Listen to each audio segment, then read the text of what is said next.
ही pipeline पाण्याची किंवा तेलाची नाही, गॅसची किंवा ऑप्टिकल केबलसाठी नाही.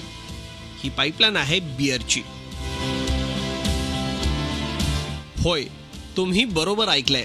एका कंपनीनं चक्क बिअरची पाईपलाईन टाकली आहे.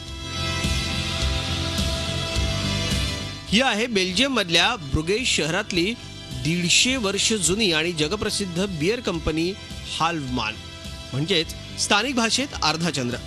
या कंपनीनं फॅक्टरी ते बॉटलिंग प्लांट अशी पाईपलाईनच टाकली आहे. या पाईपलाईनची लांबी तब्बल 3 किलोमीटर आहे. विशेष म्हणजे शहरात कशालाच धक्का न लावता जमिनीच्या खालून ही बिअरची पाईपलाईन टाकण्यात आली आहे. ही पाईपलाईन टाकण्याची गरज पडली कारण ब्रुगेश शहराचं ऐतिहासिक महत्त्व, हे जगभरातल्या पर्यटकांचं आकर्षण. युनेस्कोनं जागतिक ठेवा असल्याचा दर्जा दिलेल्या या शहरात अनेक जुन्या आणि देखण्या इमारती आहेत. इथले रस्ते पक्के नाही आहेत. फॅक्टरीपासून बॉटलिंग प्लांटपर्यंत बिअर नेली जायची ट्रॅक्समधून. कोबाच्या रस्त्यावरून 40 टनांचे टँकर्स रोज नेले जायचे. दररोज असे 4-5 ट्रक्स शहराच्या मध्यभागातून जायचे. मग रस्त्याला त्रास, पर्यटकांना त्रास आणि पर्यावरणालाही.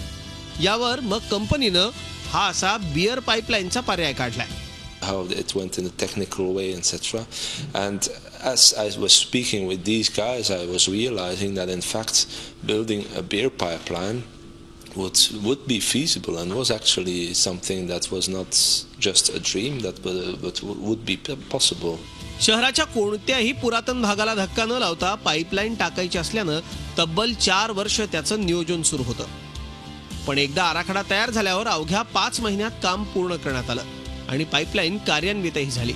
देखण्या शहरावर डाग असलेल्या टँकर ट्रॅक्सना कायमचा निरोप देण्यात आला. या कामाला तब्बल 40 लाख युरोंचा खर्च आलाय.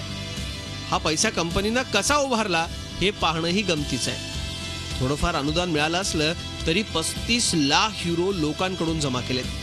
गमतीचा भाग असा की याची परतफेड युरोमध्ये नव्हे तर बिअरमध्ये केली जाणार आहे. 7,500 युरो देणाऱ्यांना आयुष्यभरासाठी रोज एक ब्रुगेस हॉट बिअरची बाटली दिली जाणार आहे. आता बोला, 3 cheers फॉर हाल्वमान. Hip hip hurray.